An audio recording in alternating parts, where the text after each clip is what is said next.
matay manawgi khanabada yawn chopjani habda ima khangra male nang nang amagane isagi profession da thingo kai shulai ka third class noina su ai isagi profession da thingbo yadro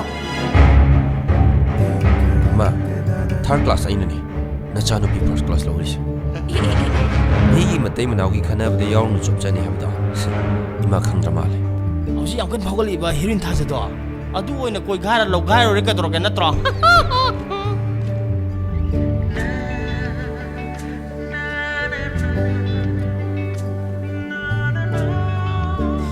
Lepona chinmin magi matang su dum yarak pani nanga wari sanabse yam nungai bani ai da lagi ba bon ba do tani ga piu da bo pharasu phatrasu ne ma se agi imani noi agi thakha khangda do imung sidadi tor kono nang na igi ima da adumai ngang ba yab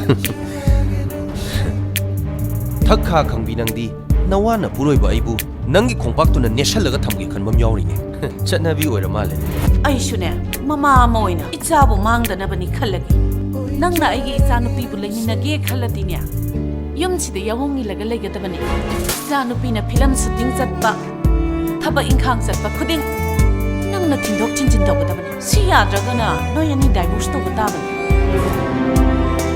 magi nang shijaba mama mapa magi profession loina mak sacrifice tawraga magi mayum da laiba aduga moina khongyagi uthul dawna sizinaba aduga aigi yum sida layu hairagana na khon thoktrene ha imana ngangli siding ngangli bai budane ai ke su chaude lo chasi lo ai chalo ye shitaba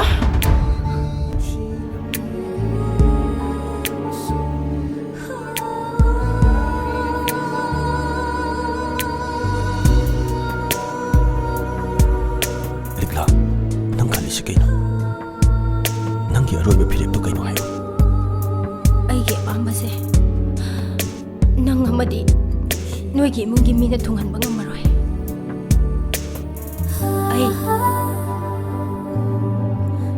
nang ga divorce to pa mi.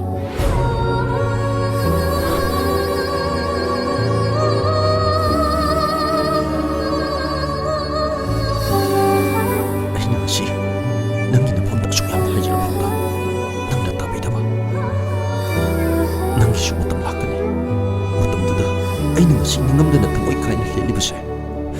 Silagi sa chama hena. Nang ningam da boyo.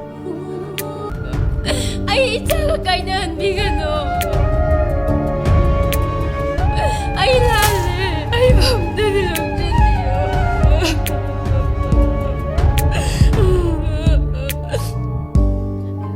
magi angang dubu abortion tawnabagi damakta doctor tanaba loikhram kali abortion Aigi chabo. appa aigi yabu yaw abortion taw ngam miyam ta sumaru huti Kali aigi apawi mayota.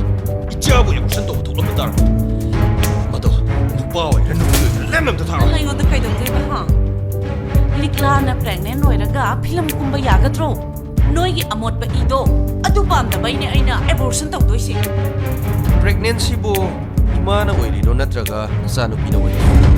Aigi angangi mama sibo imana oiriro natraga nasanu pina oiriro. Thanabiu wahai bata pacha thiti thanabiu ale dinya photo lobo lakpo myam na kiu le pa oja dia whatsapp ki message to lurabne ne thanabiu